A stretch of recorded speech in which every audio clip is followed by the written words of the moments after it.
Yesus, berkatilah Sunday School kami, biarlah ujian kami dapat menyenangkan hatimu. Amin. Terima kasih Shine. Mari kita memulai ibadah hari ini dengan penuh sukacita. Selamat pagi teman-teman. Senang sekali ya kita masih diberi kesempatan untuk berkumpul memuji dan mendengarkan nama Tuhan. Walaupun kita tidak dapat bertemu langsung, tapi kita harus tetap bersemangat memuji Tuhan ya teman-teman. Teman-teman, mari kita bangkit berdiri dan menyanyikan lagu adalah sukacitanya.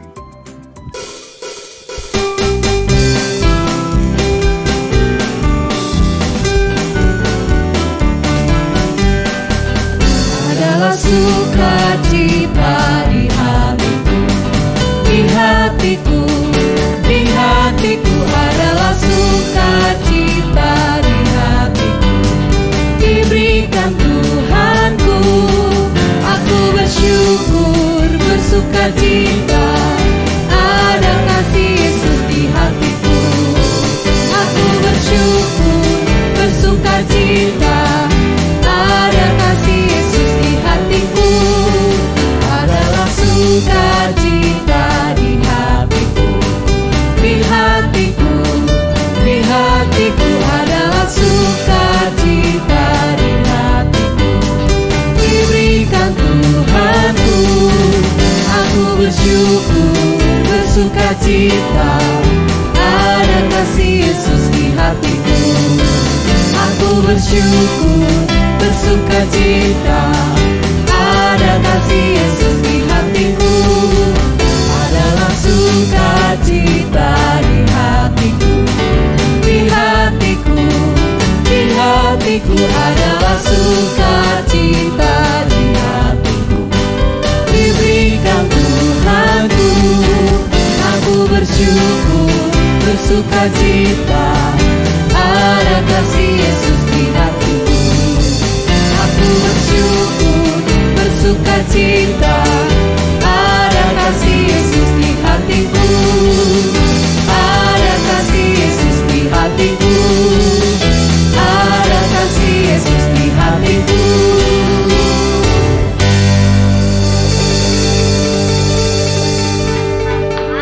Itu menceritakan bahwa kita harus bersyukur dan bersukacita kepada Tuhan ya teman-teman, karena kasih Tuhan selalu ada apapun keadaannya. Jovan setuju banget nih sama Owen. Sebagai anak Tuhan, mau dalam keadaan apapun kita harus selalu bersyukur dan bersukacita, karena kita tahu kasih Tuhan selalu ada untuk kita dan Tuhan selalu merencanakan yang terbaik dalam hidup kita. Masih dengan bangkit berdiri, yuk teman-teman kita menyanyikan lagu Aku Senang Jadi Anak Tuhan.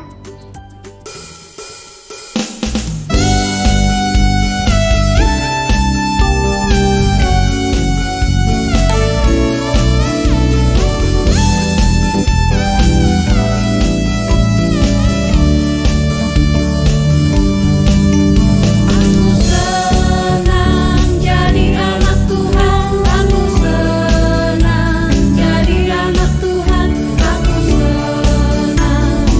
anak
takut akan Tuhan, teman-teman?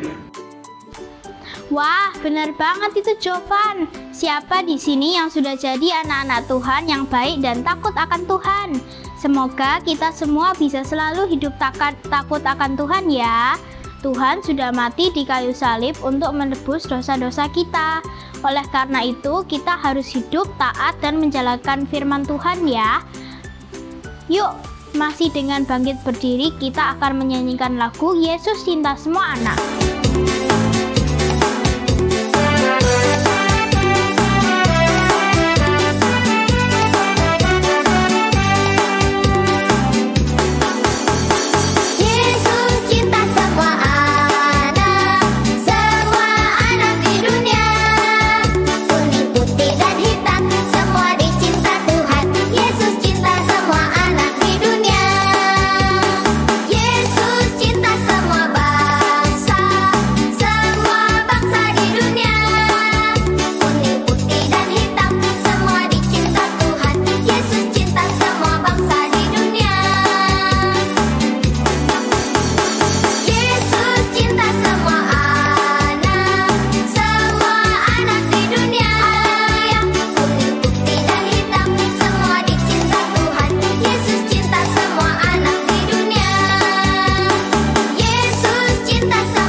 Tuhan Yesus sangat mengasihi kita, apapun keadaannya ya teman-teman.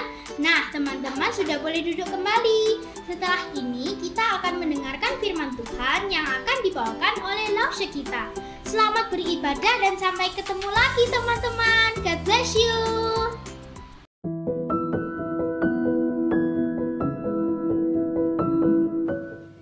Selamat pagi anak-anak semuanya. Hari ini Lause senang sekali karena bisa beribadah kembali bersama dengan anak-anak. Dan tentunya Lause berharap semua juga senang karena kita bisa beribadah kembali bersama-sama. Sebentar lagi kita akan mendengarkan firman Tuhan.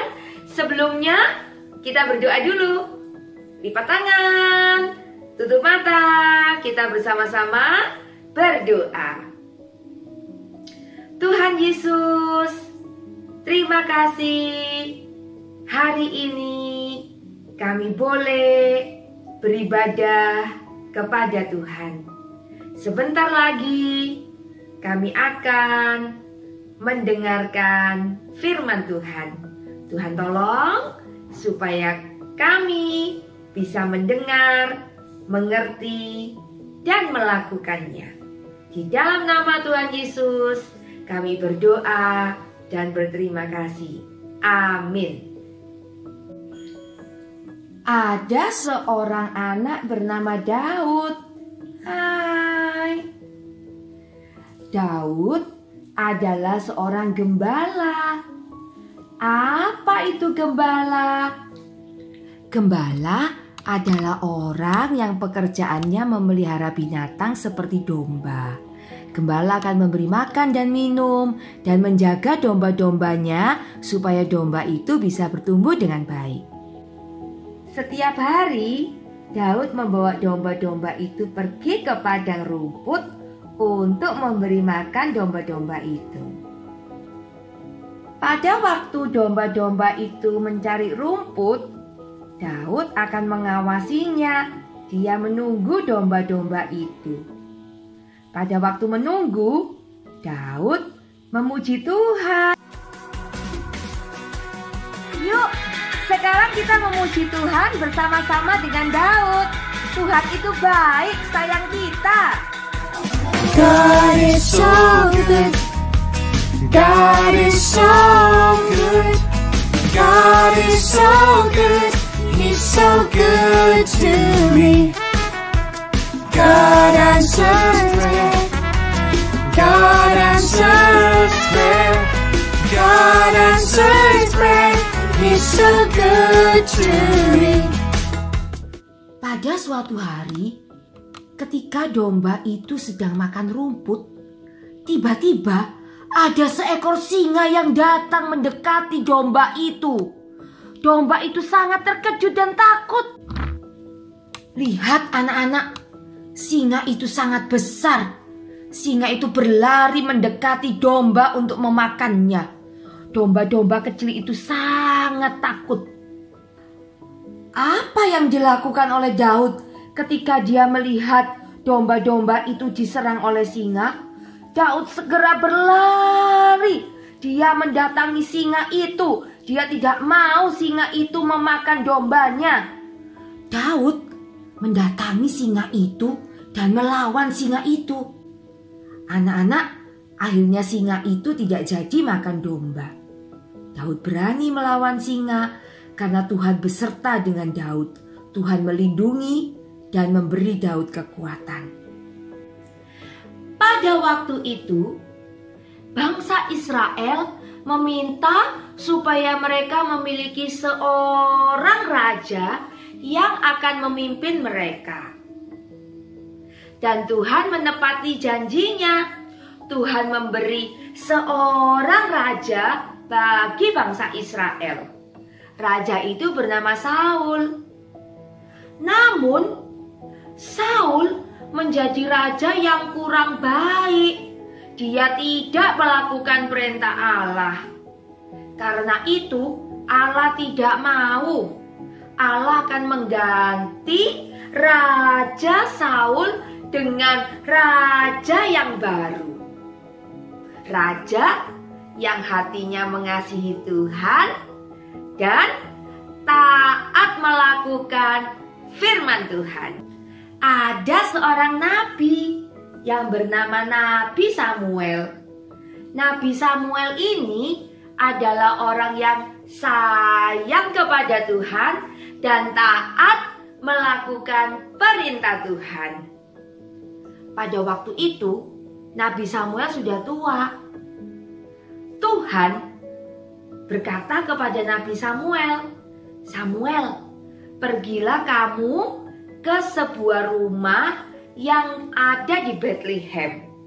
Pergilah ke sebuah rumah punya Bapak Isai.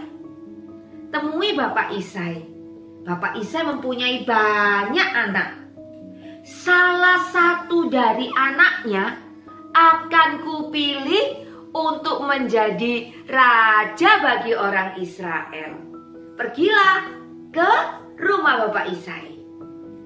Apakah Samuel melakukan perintah Allah? Ya, Samuel melakukan perintah Allah. Dia taat kepada perintah Allah. Samuel pergi ke rumah Bapak Isai. Bapak Isai mempunyai banyak anak. Nah, Samuel bertemu dengan anak pertama dari Bapak Isai. Anak pertama ini wajahnya sangat tampan, badannya sangat tinggi besar. Wow, Nabi Samuel berpikir dia pasti dipilih untuk menjadi raja. Dia cocok menjadi raja karena wajahnya tampan dan badannya tinggi besar. Dia pasti dipilih menjadi raja. Namun ternyata,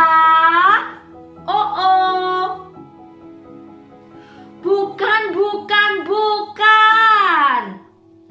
Tuhan berkata kepada Nabi Samuel, "Aku tidak memilih wajah yang tampan, tidak memilih badan yang tinggi besar, tapi aku memilih orang yang hatinya sayang kepada Tuhan dan taat melakukan perintah Tuhan."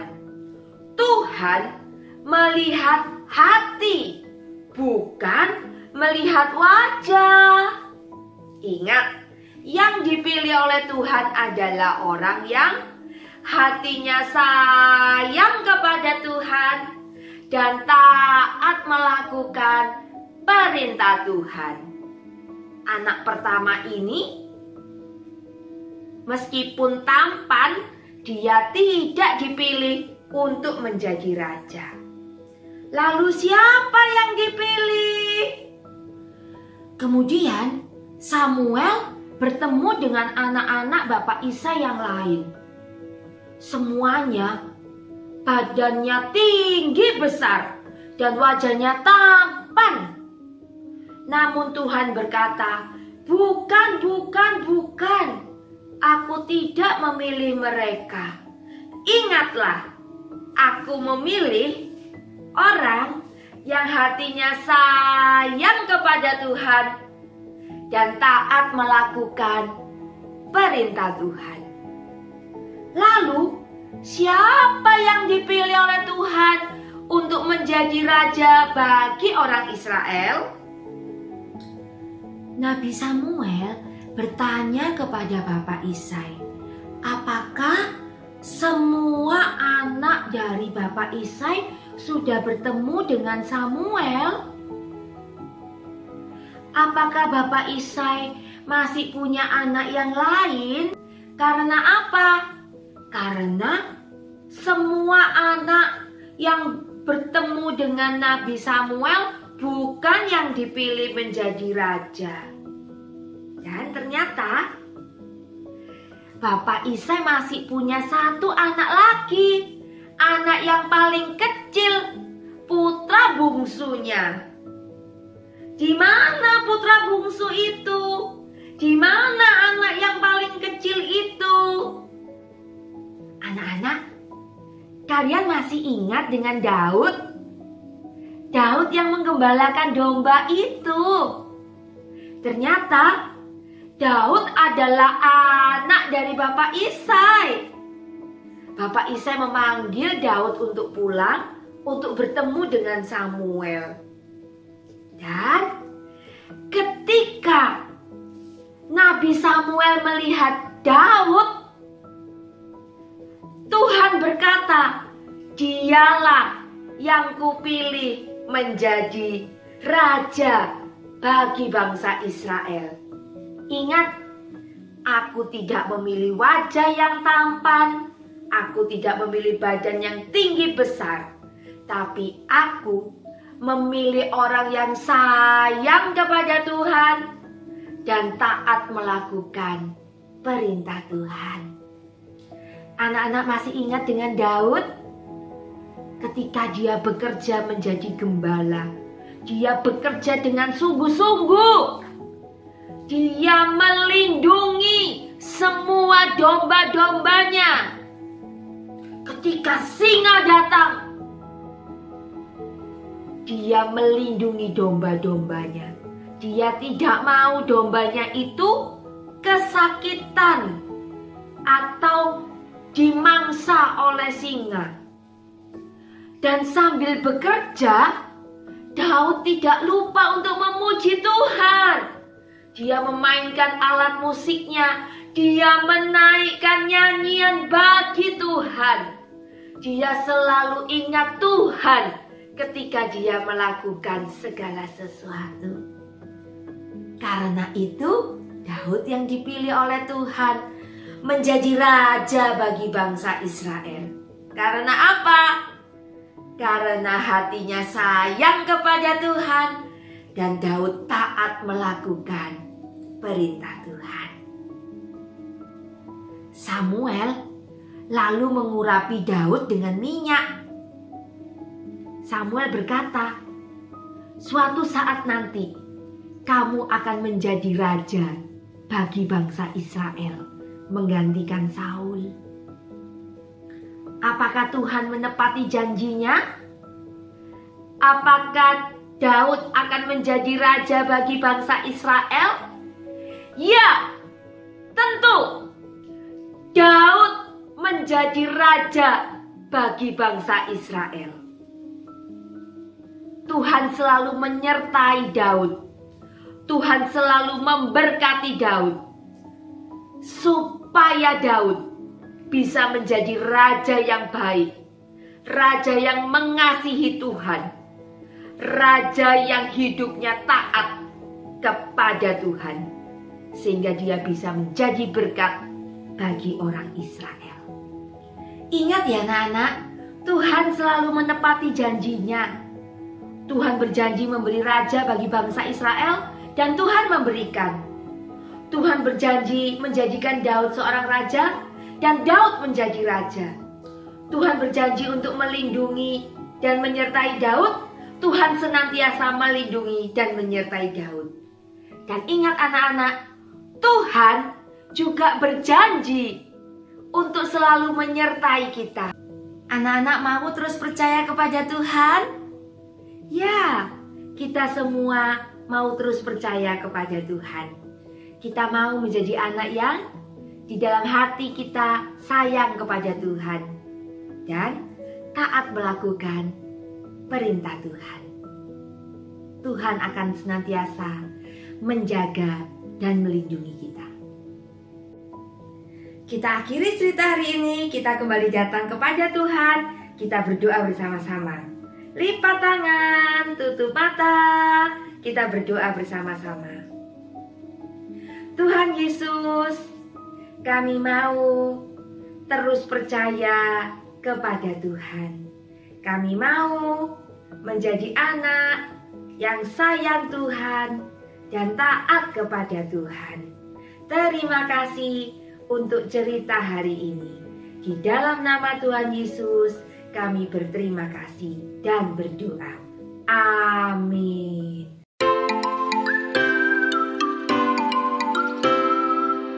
Saatnya untuk aktivitas. Lihat, ini adalah Daud. Daud akan menemui Samuel. Yuk, kita antar Daud supaya dia bisa bertemu dengan Samuel. Lewat jalan di sebelah mana ya? Yuk kita coba.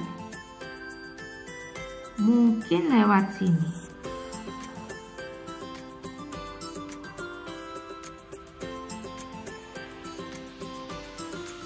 Wah, benar. Daud akhirnya bisa bertemu dengan Samuel. Aktivitas berikutnya. Siapkan lembar kerja nomor 10A. Tugas anak-anak adalah mewarnai. Mewarnai gambar apa? Gambar Daud dan gambar Nabi Samuel. Ini adalah gambar pada waktu Nabi Samuel mengurapi Daud dengan minyak supaya Daud bisa menjadi raja. Diwarnai ya. Masih ada aktivitas lainnya. Siapkan lembar kerja nomor 10B. Tugas anak-anak adalah menggunting gambar ini, lalu mewarnai gambar domba-dombanya, juga Daud ya. Setelah itu, anak-anak bisa menempel domba dan Daud di kertas yang tadi sudah anak-anak potong. Nanti jadinya akan seperti ini. Kita kerjakan sama-sama ya. Tada! Dan ini hasilnya setelah jadi. Daud mengembalakan dombanya ke padang rumput. Anak-anak kerjakan ya. Demikianlah rangkaian ibadah kita hari ini. Kita sudah bersama-sama memuji Tuhan. Apalagi berdoa, kita udah dengar firman dan mungkin sudah melakukan aktivitas dan akan melakukan aktivitas menyelesaikan ya. Kiranya semua yang kita kerjakan boleh menyenangkan hati Tuhan kita Yesus Kristus. Nah anak-anak, sebelum mengakhiri ibadah hari ini, Rosa punya beberapa pengumuman. Yang pertama, jangan lupa ya, ketika anak-anak sudah menyelesaikan semua aktivitas, segera difoto. Kalau bisa di hari Minggu, karena akan mendapatkan bonus 20 poin. Tapi tetap ditunggu sampai hari Rabu. Nah, kenapa sih kok kita terus disuruh foto gitu ya? Anak-anak, semua aktivitas yang anak-anak sudah foto, kumpulkan, akan dicatat sama guru mentor. Nah, guru mentor itulah yang akan nanti melihat dan mentotalkan berapa banyak poin yang sudah anak-anak kumpulkan. Dan semua poin bahkan di total sampai akhir September. Di awal minggu yang pertama di bulan Oktober, kita akan memilih rewardnya apa sesuai dengan poin yang anak-anak sudah kumpulkan ya. Jangan lupa, jadi yang mungkin sudah lama tidak kerjakan, mungkin bosan, mungkin lupa di foto ya, cepat-cepat, masih ada waktu sampai akhir September ini, oke? Siap. Nah, yang kedua, buat anak-anak yang ingin memberikan persembahan, silahkan memberitahu informasi ini kepada orang tua. Dapat mentransfer pada rekening berikut ini ya. Semua persembahan akan masuk dan akan dikelola, dan kiranya semua persembahan itu dipakai untuk pelayanan Tuhan lebih baik lagi. Demikian informasi dari Los Anfa. Yuk, sama-sama kita bangkit berdiri. Kita mau menyanyikan pujian To God Be the Glory.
I've got love.